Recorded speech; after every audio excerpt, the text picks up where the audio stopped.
Satu bentuk nyata perwujudan azas adil dalam pemilu adalah adanya upaya para peserta pemilu berada pada posisi yang setara.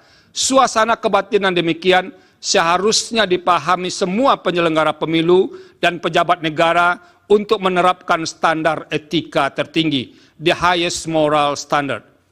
Berdasarkan pertimbangan di atas, secara kelembagaan, saya memahami posisi mahkamah atau mayoritas hakim yang terkendala oleh banyak pertimbangan, terutama soal bukti dan penilaian atas bukti yang sehingga tidak dapat bergerak lebih jauh.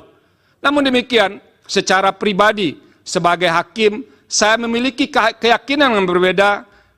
Saya ulangi, maaf. Namun demikian, secara pribadi, sebagai hakim, saya memiliki keyakinan yang berbeda dengan sebagian hakim yang lain.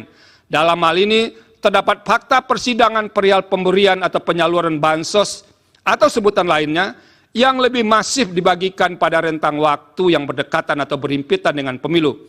Praktek demikian merupakan salah satu pola yang jamak terjadi untuk mendapatkan keuntungan dalam pemilu yang disebut dengan electoral incentive. Keterlibatan beberapa menteri aktif yang menjadi tim kampanye dalam membagi bansos terasosiasi dengan jabatan presiden secara langsung maupun tidak langsung sebagai pemberi bansos memunculkan atau setidaknya berpotensi atas adanya konflik kepentingan dengan pasangan calon. Sementara itu merujuk fakta yang terungkap dalam proses persidangan. Menteri yang terkait langsung dengan tugas tersebut, inkasu Menteri Sosial, yang seharusnya memiliki tanggung jawab terhadap pemberian bansos, menyampaikan keterangan bahwa tidak pernah terlibat dan atau dilibatkan dalam pemberian atau penyaluran bansos secara langsung di lapangan. Selain itu diperoleh pula fakta dalam persidangan bahwa terdapat sejumlah menteri aktif yang membagikan bansos kepada masyarakat, terutama selama periode kampanye. Kunjungan ke masyarakat itu hampir selalu menyampaikan pesan bersayap yang dapat dimaknai sebagai bentuk dukungan atau kampanye terselubung bagi pasangan calon tertentu.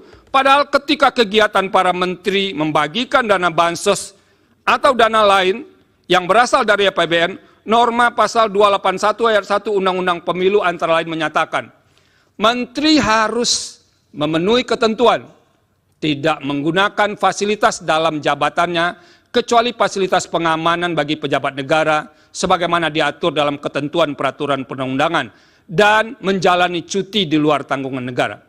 Berdasarkan pertimbangan hukum dan fakta tersebut, pembagian bansos atau nama lainnya untuk kepentingan elektoral menjadi tidak mungkin untuk dinafikan sama sekali. Oleh karena itu, saya mengemban kewajiban moral atau moral obligation untuk mengingatkan guna mengantisipasi dan mencegah terjadinya pengulangan atas keadaan serupa dalam setiap kontestasi pemilu.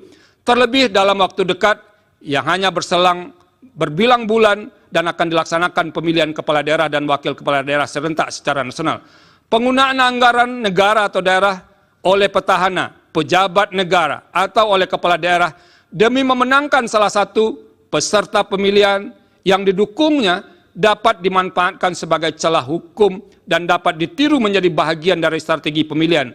Dengan menyatakan dalil akuo terbukti, maka akan menjadi pesan jelas dan efek kejut, deterrent efek kepada semua calon kontestan dalam pemilihan kepala daerah dan wakil kepala daerah bulan November 2024 yang akan datang untuk tidak melakukan hal serupa.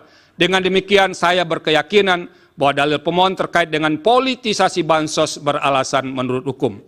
Download Tribun X sekarang, menghadirkan lokal menjadi Indonesia.